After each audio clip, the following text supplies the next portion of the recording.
পাকিস্তানের রাজধানী ইসলামাবাদে অনুষ্ঠিত যুক্তরাষ্ট্র ও ইরানের উচ্চ পর্যায়ের শান্তি আলোচনা কোনো চুক্তি ছাড়াই শেষ হয়েছে। এর ফলে দুই দেশের মধ্যে দীর্ঘদিনের উত্তেজনা নিরসনের সম্ভাবনা আপাতত অনিশ্চয়তায় পড়েছে এবং নতুন করে সংঘাত বাড়ার আশঙ্কা তৈরি হয়েছে। কূটনৈতিক সূত্রগুলো জানায় ১৯৭৯ সালের বিপ্লবের পর এটাই ছিল দুই দেশের মধ্যে সবচেয়ে গুরুত্বপূর্ণ সরাসরি আলোচনার একটি ধাপ। আলোচনায় পারমাণবিক কর্মসূচি, নিরাপত্তা ইস্যু এবং আঞ্চলিক প্রভাব বিস্তার সহ একাধিক গুরুত্বপূর্ণ বিষয়ে মতবিরোধ থেকেই যায়। বিশেষ করে ইরানের পারমাণবিক কার্যক্রম নিয়ে কোনো সমঝোতায় পৌঁছাতে না পারায় আলোচনা শেষ পর্যন্ত ভেঙে পড়ে। আলোচনার আগে যুক্তরাষ্ট্রের পক্ষ থেকে কঠোর অবস্থানের ইঙ্গিত দেওয়া হয়েছিল। মার্কিন প্রেসিডেন্ট ডোনাল্ড ট্রাম্প ইরানের বিরুদ্ধে কঠোর ভাষায় বক্তব্য দিয়ে আসছিলেন। একই সুরে মার্কিন প্রতিনিধি দলের পক্ষ থেকেও ইরানের উপর চাপ প্রয়োগের চেষ্টা দেখা যায়। তবে বিশ্লেষকদের মতে এই চাপ ইরানকে নতি স্বীকারে বাধ্য করতে পারেনি।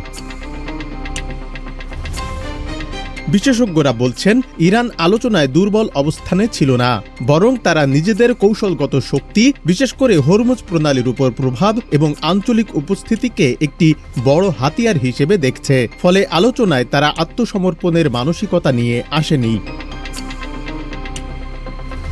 তবে আলোচনার ব্যর্থতা সত্ত্বেও কূটনৈতিক দরজা পুরোপুরি বন্ধ হয়ে যায়নি বলে ধারণা করা হচ্ছে। বিভিন্ন সূত্রে জানা গেছে, আনুষ্ঠানিক আলোচনা শেষ হলেও মধ্যস্থতাকারীদের মাধ্যমে ব্যাক চ্যানেল বা নেপথ্য যোগাযোগ এখনও অব্যাহত রয়েছে। এতে ভবিষ্যতে আবারও আলোচনার সম্ভাবনা উড়িয়ে দেওয়া যাচ্ছে না।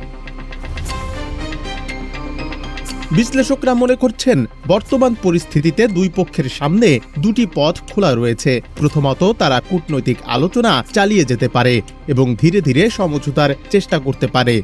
দ্বিতীয়ত, যুক্তরাষ্ট্র চাইলে সামরিক চাপ বাড়াতে পারে, যার মধ্যে নৌ অবরোধ বা নতুন করে হামলার মতো পদক্ষেপও থাকতে পারে।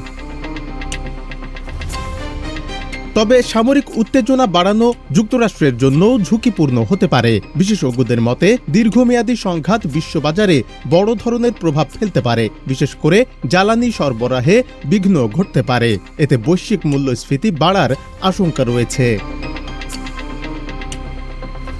অন্যদিকে ইরানও পাল্টা প্রতিক্রিয়া জানাতে প্রস্তুত বলে ইঙ্গিত দিয়েছে। দেশটির পক্ষ থেকে জানানো হয়েছে, আলোচনায় তাদের কোনো তাড়াহুড়ো নেই এবং এখন সিদ্ধান্ত নেওয়ার দায়িত্ব যুক্তরাষ্ট্রের উপরই নির্ভর করছে। সব মিলিয়ে ইসলামাবাদের আলোচনা চুক্তিতে না পৌঁছালেও কূটনৈতিক সম্ভাবনা পুরোপুরি শেষ হয়ে যায়নি। তবে পরিস্থিতি কোন দিকে মোড় নেবে, আলোচনার টেবিলে নাকি সংঘাতের ময়দানে, তা এখনও অনেকটাই নির্ভর করছে দুই দেশের পরবর্তী কৌশলগত সিদ্ধান্তের ওপর।